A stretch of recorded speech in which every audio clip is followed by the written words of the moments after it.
in 1980, I decided to start getting involved with art, which was always one of my passions, if you like. So I got engaged very much with the art scene directly. When we first started exhibiting in Greece, the people were not against it, but at the same time, they didn't really go for it. So it was a kind of an ambivalent feeling that people had. And this is really what we wanted to convey, to catch people into this kind of bait. Later, at the recommendation of a friend of mine, Pierre Restani, I established the DESTE Foundation, and then we had our first show in 1997, the Cultural Geometry. And even then, we kind of broken rules. We introduced some antiquities and contemporary pieces and have an artist install the show instead of a curator. So right from day one, we show our intentions.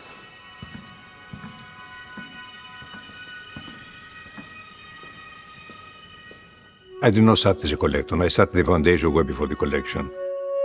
Until I saw Jeff Koons Equilibrium Tank at one of my trips in New York in the mid-80s. And I was confronted with this incredible piece that was just so quiet, serene, perfect, almost classical in its look. So I was shocked. I couldn't believe what I was seeing.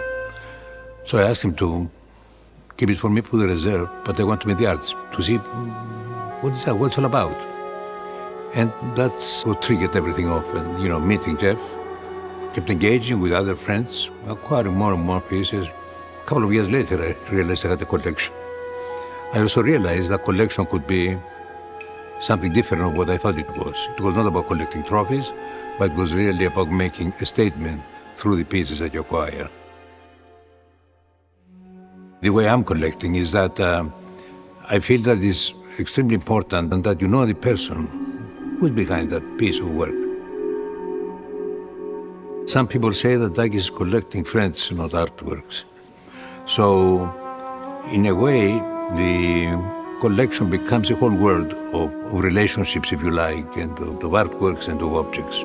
All these different ideas and personalities and artists and so on become one being, one element, one human being or an animal, whatever it is. It becomes one item that in my mind, I see it as a whole collection.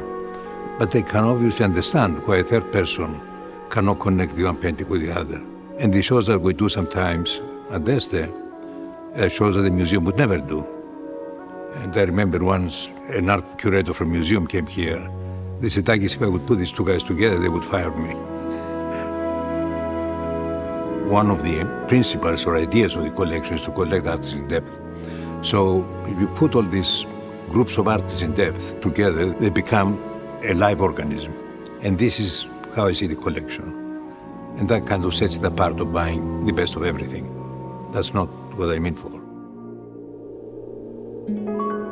Hitra is a magical place. It has this kind of energy that you feel it once you are in the island. It always excited me to see that little house there, the slaughterhouse. The location, the history of it, the structure itself, and I wanted it to come alive.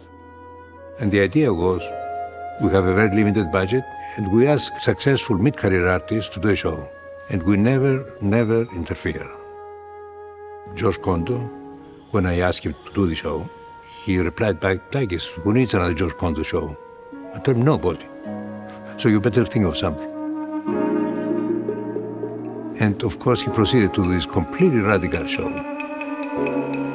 Again, with Jeff Koons, he made my colleagues sign a non-disclosure agreement not to show me anything until the last minute.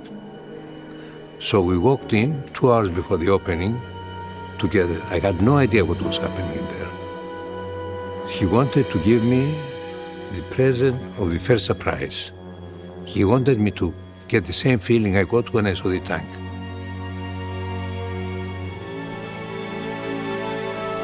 I cannot understand living without art because I have always lived surrounded by art.